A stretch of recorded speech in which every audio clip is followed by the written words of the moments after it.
Сәлем қыздар, ашқан қамырдан өте ерекше және де тойымды тағам жасаймыз. Міндетті түрде кешкі асқа не болмаса түскі асқа жасап көріңіздер.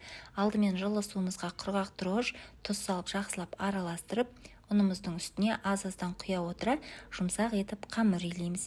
Дайын болған қамырымыздың бетін жауып жылы жерге шамамен 30 минутқа қалдырамыз. Сол аралықта қызып тұрған майымызға туралған етімізді салып жақсылап қуырамыз.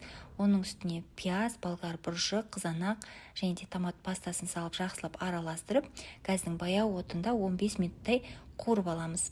Келесі кезекте қазанымызға соевый соус құямыз. Паприка, азғана тұз салуды ұмытпаңыздар. Жақсылап араластырып, салқын суымызды құйып, газдың баяу отында етіміз піскенше қайнатамыз.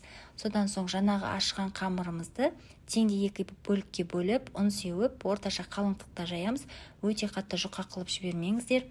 Бетіне сұйық май жағамыз және де екінші зуала қамырымызды да